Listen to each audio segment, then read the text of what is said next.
On croit souvent qu'il n'y a que les musulmans qui tiennent en grande estime la personnalité du prophète Mohammed alayhi salatu wassalam. Pourtant il n'en est rien, car de tout temps, de grands intellectuels, des penseurs occidentaux ou orientaux, des hommes politiques, des écrivains, bref, des hommes célèbres à travers l'histoire, ont eu eux aussi une grande admiration pour lui. Aujourd'hui, les témoignages qui dominent et qui circulent ne sont pas du tout élogieux à son égard, au contraire. Certains souhaitent salir son honneur pour que la méconnaissance de ce prophète domine les esprits, surtout en Occident, et que dans les pensées populaires, ce soit une image altérée de l'islam et de son prophète qui demeure. Aujourd'hui, dans un monde où tout s'inverse, on ne considère plus les choses à leur juste valeur. Il y a une malhonnêteté intellectuelle qui domine, qui empêche de reconnaître et de rendre à chacun ce qui lui appartient. Ce qui est propagé est donc des rumeurs et des ragots dénués de vérité qui manipulent la masse. Et les premiers responsables sont les médias, écrits, radio, télé.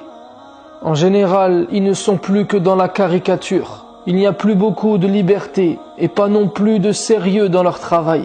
Et ceci, je pense, ne changera pas tant que la masse ne se réveille pas.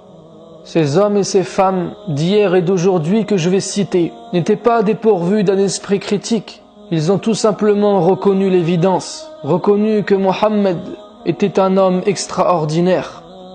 Et on ne peut que s'étonner qu'un seul homme, d'un seul tour de main, a pu souder des tribus ennemies et des bédouins nomades et en faire la plus puissante et la plus civilisée des nations de son époque. Et ce, en 23 ans. Nul autre être humain n'a accompli autant dans des domaines aussi variés et dans un temps aussi limité que le prophète Mohammed alayhi salatu wassalam.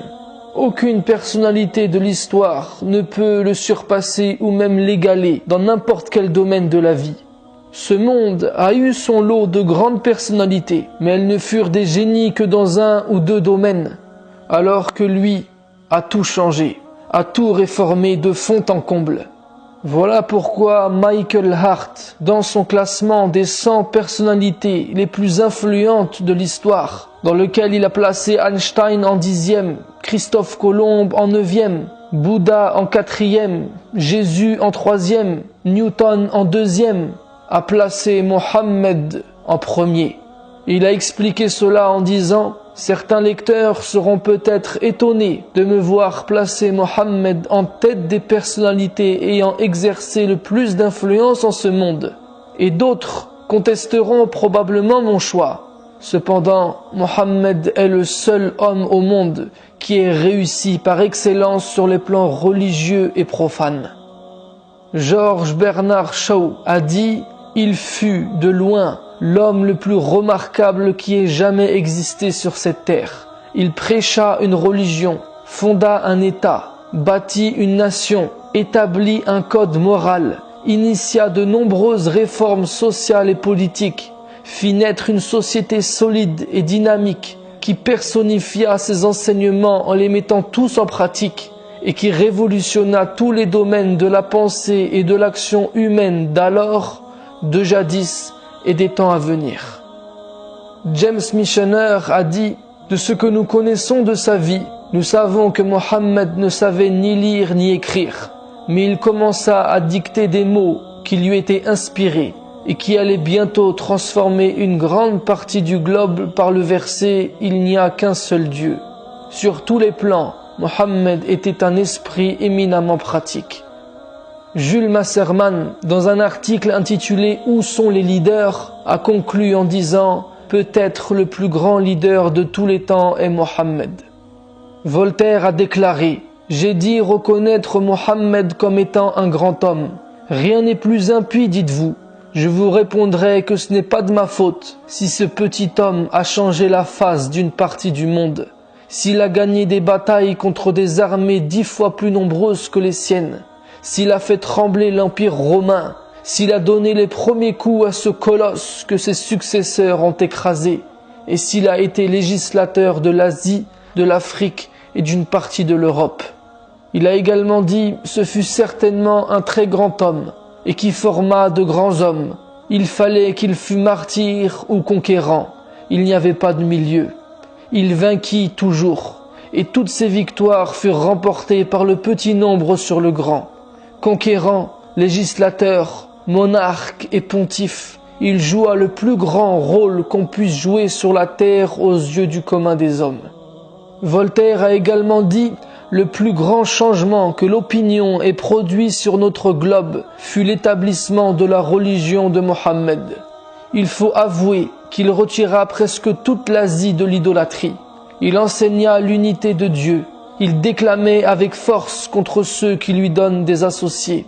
Chez lui, l'usure avec les étrangers est défendue, l'aumône ordonnée, la prière est d'une nécessité absolue. La résignation au décret éternel est le grand mobile de tout. Il était bien difficile qu'une religion si simple et si sage, enseignée par un homme toujours victorieux, ne subjuguât pas une partie de la terre. Dans nos siècles de barbarie et d'ignorance qui suivirent la décadence et le déchirement de l'Empire romain, nous reçûmes presque tout des Arabes, astronomie, chimie, médecine. Il a également écrit « Il y a je ne sais quoi dans ce Mohammed qui impose ». Gustave Le Bon a dit « S'il faut juger de la valeur des hommes par la grandeur des œuvres qu'ils ont fondées, nous pouvons dire que Mohammed fut un des plus grands hommes qu'ait connu l'histoire. » Des préjugés religieux ont empêché bien des historiens de reconnaître l'importance de son œuvre, mais les écrivains chrétiens eux-mêmes commencent aujourd'hui à lui rendre justice. Il a également écrit « Mohammed a été le plus intelligent, le plus religieux, le plus clément des Arabes de son temps. Il n'a dû son empire qu'à sa supériorité. La religion prêchée par lui a été un immense bienfait pour les races qui l'ont adoptée. » Gandhi a dit « De tous les autres dirigeants de ce monde, aucun ne put combiner autant de qualités diverses et à un degré de perfection aussi impressionnant que Mohammed. » Will Durant a déclaré « Si on avait à noter le grandiose en fonction de son influence sur certaines personnes, on dirait que Mohammed est le plus grand des grandioses. » John William Draper a dit « À la Mecque, en Arabie, est né l'homme qui parmi tous les hommes allait exercer la plus grande influence sur la race humaine, Mohammed. » Goethe a dit « Nous les Européens, avec tous nos concepts, n'avons pas pu encore atteindre ce que Mohammed a atteint, et nul ne pourra le dépasser. J'ai cherché dans l'histoire de l'humanité un homme qui en soit l'exemple idéal, et je l'ai trouvé en la personne du prophète Mohammed. Et ainsi doit se révéler la vérité, et s'élever comme a réussi Mohammed à assujettir le monde entier par le monothéisme. Il y a également beaucoup de témoignages qui dépeignent ses qualités humaines. Par exemple, William Montgomery Watt a dit « La façon dont il accepta les persécutions dues à sa foi, la haute moralité des hommes qui vécurent à ses côtés et qui le prirent pour guide, la grandeur de son œuvre ultime, tout cela ne fait que démontrer son intégrité fondamentale. La supposition selon laquelle Mohammed serait un imposteur soulève plus de problèmes qu'elle n'en résout. Et pourtant, aucune des grandes figures de l'histoire n'est si peu appréciée en Occident que le prophète Mohammed. Mahatma Gandhi a déclaré « Je voulais mieux connaître la vie de celui qui, aujourd'hui, détient indiscutablement les cœurs de millions d'êtres humains. Je suis désormais plus que jamais convaincu que ce ne fut pas l'épée qui créa une place pour l'islam dans le cœur de ceux qui cherchaient une direction à leur vie. Ce fut cette grande humilité, cet altruisme du prophète, l'égard scrupuleux envers ses engagements, sa dévotion intense à ses amis et adeptes, son intrépidité, son courage, sa confiance absolue en Dieu et en sa propre mission. Ces faits, et non l'épée, lui amenèrent tant de succès et lui permirent de surmonter les problèmes. Washington Irving a déclaré « Dans sa conduite privée, il était juste. Il traitait les amis et les étrangers, le riche et le pauvre, le puissant et le faible avec équité et était aimé par le petit peuple pour l'affabilité avec laquelle il les recevait et écoutait leurs doléances. Ces triomphes militaires n'ont soulevé aucune fierté ni vaine gloire comme cela aurait été le cas s'ils avaient été effectués à des fins personnelles.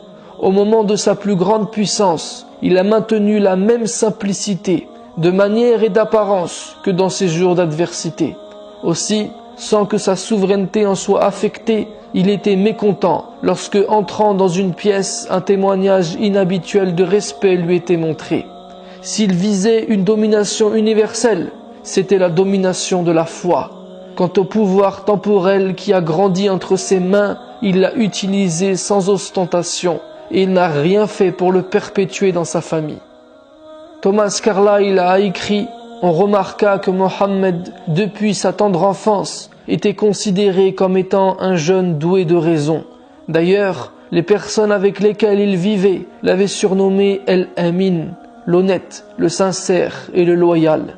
Ses paroles, ses actes et sa pensée étaient véridiques.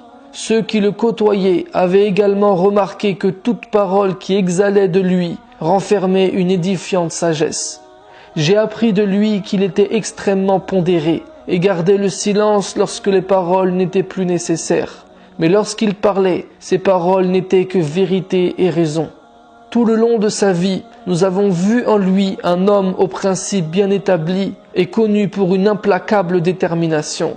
Il se souciait du malheur des autres, était généreux et bienfaisant, clément, faisant preuve de piété et de mérite, et était vertueux. Extrêmement sérieux et sincère, il était néanmoins d'un naturel doux, accueillant et accessible. Il était réjouissant, agréable, sociable, et sa compagnie était appréciée. On pouvait parfois le voir plaisanter et s'amuser. Selon les témoignages, son sourire éclatant qui illuminait son visage provenait d'un cœur sincère. Il était très intelligent et possédait un cœur magnanime. Il était naturellement grandiose, sans qu'une école lui inculquât la science, ni qu'un enseignant se chargeât de son éducation, car il n'en avait aucunement besoin.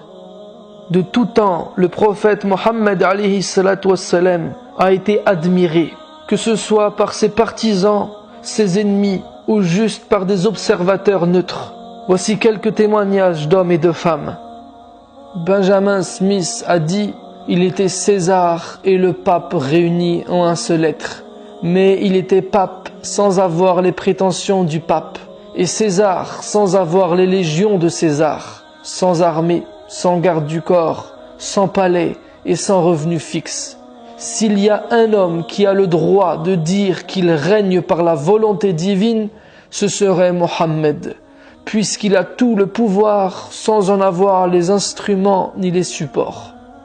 Annie Besant a déclaré peu avant sa mort « Il est impossible pour quelqu'un qui étudie la vie et le caractère du grand prophète d'Arabie, pour quelqu'un qui sait comment il enseignait et de quelle façon il vivait, d'avoir d'autres sentiments que le respect pour ce prophète prodigieux, l'un des plus grands messagers de l'être suprême. Même si ces discours contiennent bien des choses qui sont familières à beaucoup d'entre vous, chaque fois que moi-même je les relis, je sens monter en moi une nouvelle vague d'admiration, un nouveau sentiment de révérence pour ce prodigieux grand maître arabe. Alphonse de Lamartine a dit « Si la grandeur du dessein, la petitesse des moyens et l'immensité de la réussite sont les trois mesures du génie de l'homme, qui osera comparer humainement un grand homme de l'histoire moderne à Mohammed? Les plus fameux n'ont remué que des armes, des lois, des empires. Ils n'ont fondé, quand ils ont fondé quelque chose, que des puissances matérielles, écroulées souvent avant eux. Celui-là a remué des armées, des législations, des empires, des peuples, des dynasties, des millions d'hommes sur un tiers du globe habité. Mais il a remué de plus des idées, des croyances, des âmes. Sa longanimité dans la victoire, son ambition toute d'idées et nullement d'empire, sa prière sans fin, son triomphe après le tombeau atteste, plus qu'une imposture, une conviction. Ce fut la conviction qui lui donna la puissance de restaurer un dogme. Orateur, apôtre, législateur, guerrier, conquérant d'idées, restaurateur de dogmes, d'un culte sans image, fondateur de 20 empires terrestres et d'un empire spirituel, voilà Mohammed. À toutes les échelles où l'on mesure la grandeur humaine, quel homme fut plus grand? Et je précise que juste après ces lignes, Alphonse de Lamartine a expliqué que lui, à titre personnel, il considérait que c'était Jésus, le plus grand homme de l'humanité. Edward Gibbon a dit « Le credo de Mohammed est dénué de suspicion de l'ambiguïté, et le Coran est le témoignage glorieux de l'unicité de Dieu. Ce n'est pas la propagation, mais la permanence de sa religion qui mérite notre émerveillement. La même impression pure et parfaite qui laissa à la Mecque et à Médine se retrouve après 12 siècles écoulés chez les Indiens, les Africains et les Turcs, prosélytes du Coran. » Victor Hugo a écrit tout un poème consacré au prophète Mohammed. Il l'a appelé l'an 9 de l'Hégire. Il est trop long pour que je le lise ici, mais tu peux le trouver facilement sur Internet. Napoléon Bonaparte, dans son journal intime, a rédigé ceci. À un certain moment de l'histoire, apparut un homme appelé Mohammed. Et cet homme a dit la même chose que Moïse, Jésus et tous les autres prophètes. Il n'y a qu'un seul Dieu. C'est le message de l'islam. Mohammed a détruit les faux dieux, renversé le temple des idoles dans la moitié du monde. Mohammed fut un grand homme, intrépide soldat, grand capitaine, homme d'État. Il régénéra sa patrie et créa au milieu des déserts de l'Arabie un nouveau peuple et une nouvelle puissance. Napoléon a été très élogieux vis-à-vis du prophète Mohammed et vis-à-vis de l'islam. Un de ses compagnons, Emmanuel de Lascaz, a écrit dans le mémorial de Sainte-Hélène « Lorsque Napoléon séjournait en Égypte, il se demandait avec étonnement comment le prophète de l'islam et les hommes de l'histoire islamique sont parvenus à pénétrer si facilement dans les territoires étrangers qu'ils ont dominés ensuite. C'est pour cela même que l'empereur adopta une opinion optimiste de l'islam et déclara « Je me convertirai à l'islam ». Léon Tolstoï a écrit ceci. Il suffit d'évoquer avec fierté que Mohammed a libéré un peuple soumis et sanguinaire des démons des mauvaises mœurs et l'a guidé vers le chemin du développement et de l'épanouissement. Le chemin de Mohammed, de par son accord avec la raison et la sagesse, s'étendra à l'avenir sur le monde entier. Et pour terminer ces témoignages, j'en citerai un autre de George Bernard Shaw qui a dit « Je l'ai étudié, le merveilleux homme, et à mon avis, loin d'être un antéchrist, il mérite le titre de sauveur de l'humanité. Je crois que si un homme comme lui prônait la dictature du monde moderne, il réussirait à résoudre ses problèmes d'une façon qui lui apporterait la paix et le bonheur si nécessaires.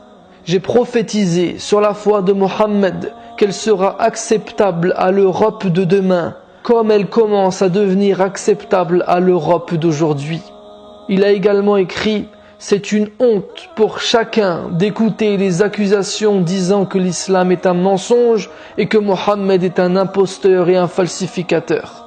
Il était un grand homme par sa nature.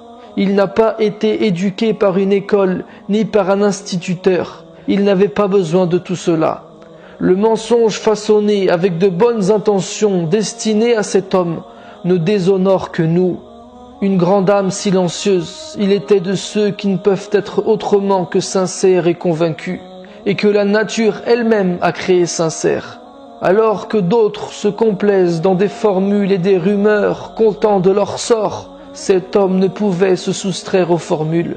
Il était seul avec sa propre conscience et la réalité des choses. Une telle sincérité, ainsi qu'on veut bien la nommer, possède en réalité quelque chose de divin.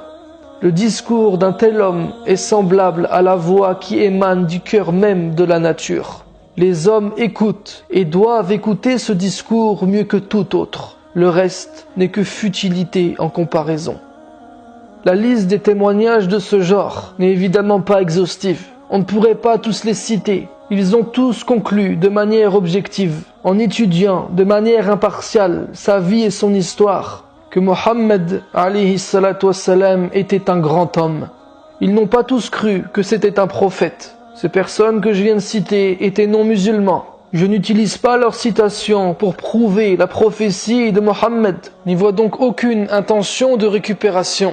Je les ai cités pour faire passer un message. c'est que la seule chose que chacun doit faire en tant qu'être humain sensible, réfléchi et concerné, c'est de s'arrêter un instant et de se demander, toutes ces idées extraordinaires et révolutionnaires, sont-elles fondées?